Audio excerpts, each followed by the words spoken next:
नमस्कार। आप लोगों को नवरात्रि की खूब ढेर सारी बधाई। आज हम आप लोगों को नवरात्र व्रत कथा सुनाएंगे और विधि भी बताएंगे। व्रत करने की विधि इस प्रकार है। इस व्रत में उपवास या फलाहार आदि का विशेष नियम नहीं होता है। प्रातः काल उठकर स्नान करके मंदिर में जाकर या घर पर ही नवरात्रों में दुर्गा जी का ध्यान करके यह कथा पढ़नी चाहिए। कन्याओं के लिए यह व्रत विशेष फलदायक है। श्री जगदम्बा की कृपा से सब विघ्न दूर होते हैं। कथा के अंत में बारंबार दुर्गा माता तुम्हारी सदा जय हो, दुर्गा माता तुम्हारी सदा जय हो का उच्चारण जितना ज्यादा से ज्यादा करेंगे उसका करोड़ों गुना फल मिलता है। कथा इस प्रकार से है। बृहस्पति जी बोले, हे ब्रह्मा जी, आप अत्यंत बुद्धिमान, सर्वशास्त्र और चारों वेदों को जानने वालों में श्रेष्ठ हो। हे प्रभु, कृपा कर मेरा वचन सुनो। चैत, अश्वनी, माघ और आषाढ़ मास के शुक्ल पक्ष में नवरात्र का व्रत और उत्सव क्यों किया जाता है? हे भगवान, इस व्रत का फल क्या है? किस प्रकार करना उचित है?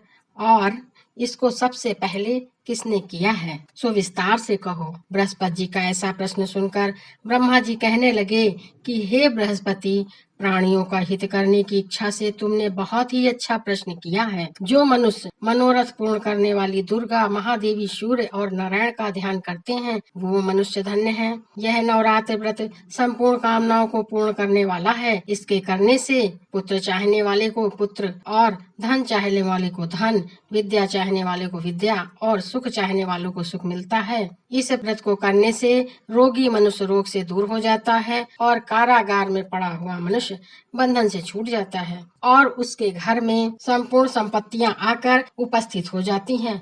बंध्या और काक बंध्या के इस व्रत के करने से मनुष्य की तमाम विपत्तियां दूर हो जाती हैं। को दूर करने वाले इस व्रत के करने से ऐसा कोई भी मनोरथ नहीं है जो सिद्ध नहीं हो सकता। जो मनुष्य इस अलभ्य मनुष्य देह को पाकर भी नवरात्र का व्रत नहीं करता है वह माता पिता से हीन हो जाता है, अर्थात उसके माता पिता मर जाते हैं और वह अनेक दुखों को भोगता है। उसके शरीर में कुष्ठ हो जाता है और अंगहीन हो जाता है। उसके संतानोपत्ति नहीं होती। इस प्रकार वह मूर्ख अनेक दुख भोगता है। इस व्रत को न करने वाला निर्दयी मनुष्य धन और धान्य से रहित हो भूख और प्यास के मारे पृथ्वी पर घूमता है और गूंगा हो जाता है। यदि व्रत करने वाला मनुष्य सारे दिन का उपवास न कर सके तो एक समय भोजन करे और उस दिन बंधुओं सहित नवरात्र व्रत की कथा श्रवण करे। हे बृहस्पति, जिसने पहले इस महाव्रत को किया है उसका पवित्र इतिहास मैं तुम्हें सुनाता हूँ। तुम सावधान होकर सुनो। इस प्रकार ब्रह्मा जी के वचन सुनकर बृहस्पति जी बोले,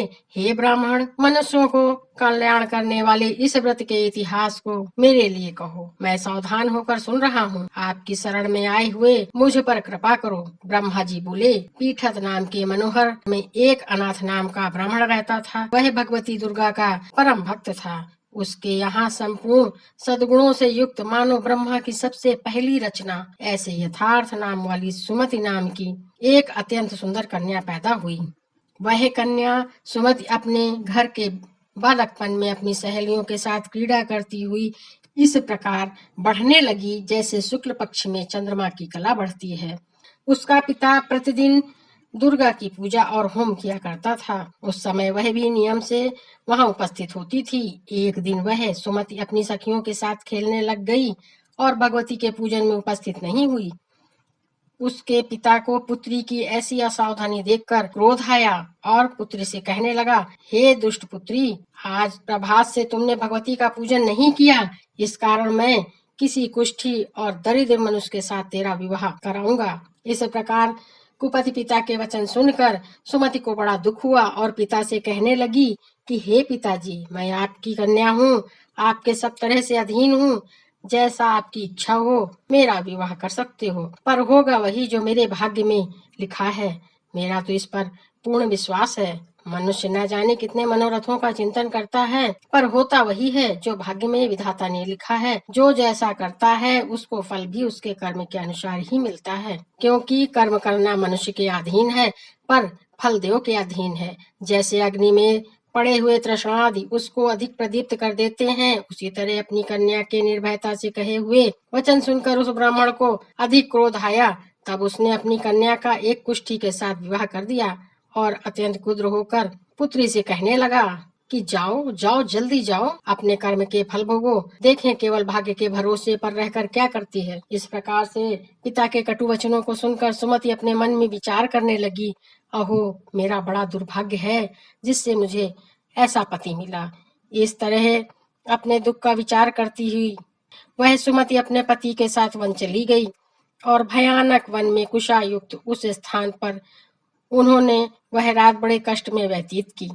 उस गरीब बालिका को ऐसी दशा में देखकर भगवती पूर्व पुण्य के प्रभाव से प्रकट होकर सुमति से कहने लगी कि हे ब्रह्मणी, मैं तुम पर प्रसन्न हूँ, तुम जो चाहो वरदान मांग सकती हो, मैं प्रसन्न होने पर मनवांछित फल को देने वाली हूँ। इस प्रकार भगवती दुर्गा के वचन सुनकर ब्रह्मणी कहने लगी कि आप कौन हैं जो मुझ पर प्रसन्न हुई हैं, यह सब मेरे लिए कहो और अपनी कृपा दृष्टि से मुझ दासी को कृतार्थ करो। ऐसा ब्रह्मणी का वचन सुनकर देवी कहने लगी कि मैं आदि शक्ति हूँ और मैं ही ब्रह्म विद्या सरस्वती हूँ। मैं प्रसन्न होने पर प्राणियों को दुख दूर कर उसको सुख प्रदान करती हूँ। हे ब्रह्मणी, मैं तुझ पर तेरे पूर्व जन्म के पुण्य के प्रभाव से प्रसन्न हूँ। तुम्हारे पूर्व जन्म का वृत्तांत मैं सुनाती हूँ, सुनो। तू पूर्व जन्म में निषाद यानी भील की स्त्री थी और अति पतिव्रता थी। एक दिन तेरे पति निषाद ने चोरी की। चोरी के कारण तुम दोनों को सिपाहियों ने पकड़ लिया और ले जाकर जेल खाने में कैद कर दिया। उन लोगों ने तुझे और तेरे पति को भोजन भी नहीं दिया। इस प्रकार नवरात्र के 9 दिनों में तुमने ना कुछ खाया और ना ही जल पिया, इसलिए 9 दिन तक नवरात्र का व्रत हो गया। हे ब्रह्मणी, उन दिनों में जो व्रत हुआ उस व्रत के प्रभाव से प्रसन्न होकर तुम्हें मनोवांछित वस्तु दे रही हूँ। तुम्हारी जो इच्छा हो सो मांगो। इस प्रकार दुर्गा के कहे वचन सुनकर ब्रह्मणी बोली कि अगर आप मुझ पर प्रसन्न हैं तो हे दुर्गे, आपको मैं प्रणाम करती हूँ। कृपा करके मेरे पति के कोढ़ को दूर करो। देवी कहने लगी कि उन दिनों में जो तुमने व्रत किया है उस व्रत के एक दिन के पुण्य को अपने पति का कोढ़ दूर करने के लिए अर्पण करो। मेरे प्रभाव से तेरा पति कोढ़ से रहित हो जाएगा और सोने के समान शरीर वाला हो जाएगा। ब्रह्मा जी बोले। इस प्रकार देवी का वचन सुनकर ब्रह्मणी बहुत प्रसन्न हुई और पति को निरोग करने की इच्छा से ठीक है ऐसे बोली। तब तक उसके पति का शरीर भगवती दुर्गा की कृपा से कुष्ठहीन होकर अति कांति युक्त हो गया, जिसकी कांति के सामने चंद्रमा की कांति भी फीकी पड़ जाती है। वह ब्रह्मणी पति की मनोहर देह को देखकर देवी को अति पराक्रम वाली समझकर स्तुति करने लगी। हे दुर्गे, आप दुर्गत को दूर करने वाली, तीनों जगत का संताप हरने वाली, समस्त दुखों को दूर करने वाली, रोगी मनुष्य को निरोग करने वाली, प्रसन्न होने पर मनवांछित फल को देने वाली और दुष्ट मनुष्य का नाश करने वाली हो। तुम ही सारे जगत की माता हो, पिता हो। हे अम्बे, मुझ अपराध रहित अपलागो। मेरे पिता ने कुष्ठा के साथ विवाह कर मुझे घर से निकाल दिया, जिसकी निकाली हुई मैं पृथ्वी पर घूमने लगी। आपने ही मेरा इस आपत्ति रूपी समुद्र से उद्धार किया है। हे देवी, मैं आपको प्रणाम करती हूँ, मुझ दीन की रक्षा करो। ब्रह्मा जी बोले कि हे बृहस्पति, इसी प्रकार उस सुमति ने मन से देवी की बहुत स्तुति की। उसकी स्तुति सुनकर देवी को बहुत संतोष हुआ और ब्रह्मणी से कहने लगी कि हे ब्रह्मणी, तुम्हारे उद्याल नाम का एक अति बुद्धिमान, धनवान, कीर्तमान और जितेंद्रिय पुत्र शीघ्र ही होगा।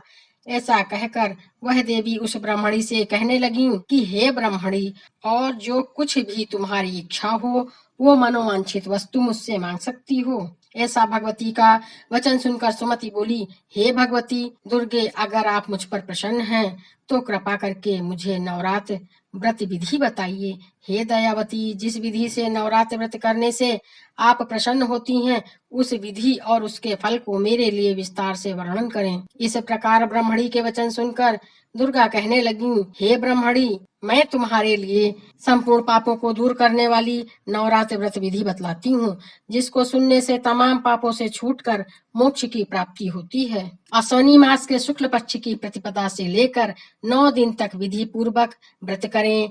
यदि दिन भर का व्रत ना हो सके तो एक समय भोजन करें, ब्राह्मणों से पूछकर घट स्थापना करें और वाटिका बनाकर प्रतिदिन जल से सींचें। महाकाली, महालक्ष्मी और महासरस्वती की मूर्तियां बनाकर उसकी नित्य विधि सहित पूजा करें और पुष्पों से विधि पूर्वक अर्घ दें।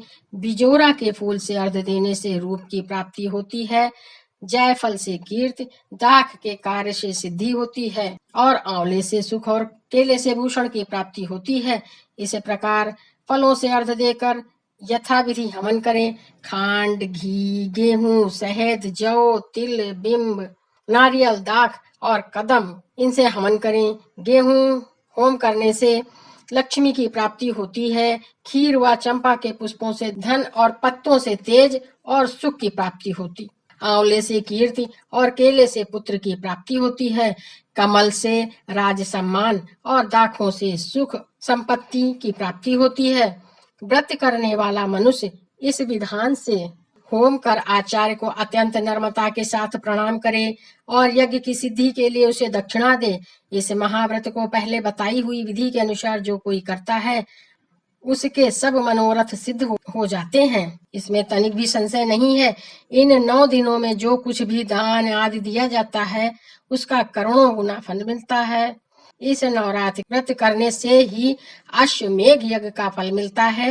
हे ब्रह्मणी, इस संपूर्ण कामनाओं को पूर्ण करने वाले उत्तम व्रत को तीर्थ, मंदिर अथवा घर में ही विधि के अनुसार करें। ब्रह्मा जी बोले कि हे बृहस्पति, इस प्रकार ब्रह्मणी को व्रत की विधि और फल बताकर देवी अंतर ध्यान हो गईं। जो मनुष्य या स्त्री इस व्रत को भक्ति पूर्वक करता है वह इस लोक में सुख पाकर अंत में दुर्लभ मोक्ष को प्राप्त होता है। हे बृहस्पति, यह दुर्लभ व्रत का महत्तम मैंने तुम्हारे लिए बतलाया है। ऐसा ब्रह्मा जी के वचन सुनकर बृहस्पति जी आनंद के कारण रोमांचित हो गए और ब्रह्मा जी से कहने लगे, हे ब्रह्मा जी, आपने मुझ पर अति कृपा की जो अमृत के समान नवरात्रि व्रत का महत्तम सुनाया। हे प्रभु, आपके बिना कौन इस महत्तम को सुना सकता है। ऐसे बृहस्पति जी के वचन सुनकर ब्रह्मा जी बोले, हे बृहस्पति, तुमने सब प्राणियों का हित करने वाले इस अलौकिक व्रत को पूछा है, इसलिए तुम धन्य हो। हे भगवती शक्ति, संपूर्ण लोकों का पालन करने वाले इस महादेवी के प्रभाव को कौन जान सकता है। कथा संपूर्ण होती है, संपन्न होती है। बोलो दुर्गा माता की जय। माता का नाम जितना ज्यादा से ज्यादा लेंगे उतना ही फायदा मिलता है। माता सबके कष्टों को हर लेती हैं, इसलिए कमेंट्स बॉक्स में जय माता दी लिखना ना भूलें। इसी शुभकामना के साथ जय श्री कृष्णा। राधे राधे।